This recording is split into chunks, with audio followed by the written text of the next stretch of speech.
गांव बच्चों की हंसी की हल्की गूंज के साथ जागता है, जो नई शुरुआत की एक सिम्फनी है। माँ कुशल चाल से चलती हैं, उनके हाथ सुबह के कामों में बुने हुए हैं। राजू अकेला बैठा है, उसके कंधे झुके हुए हैं। उसकी आत्मा उसकी पढ़ाई के बोझ से कुचल गई है। राजू पर निराशा छा गई, जो उसके आसपास खिल रहे जीवंत जीवन के बिल्कुल विपरीत है।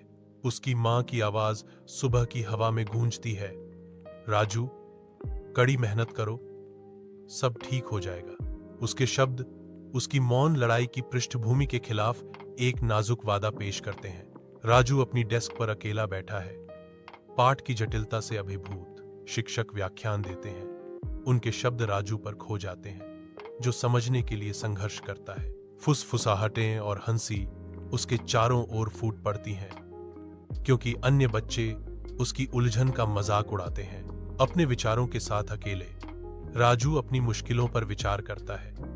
माँ, मैं पढ़ाई नहीं कर सकता।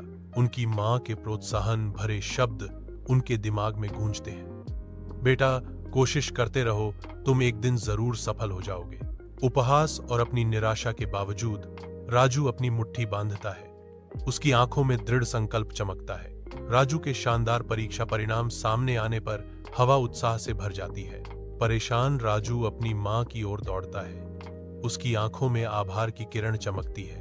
गहरी श्रद्धा के भाव से राजू अपनी माँ के पैर छूने के लिए घुटने टेकता है। शुद्ध खुशी के आंसू माँ के चेहरे पर बहते हैं, क्योंकि वह अपने बेटे को देखती है।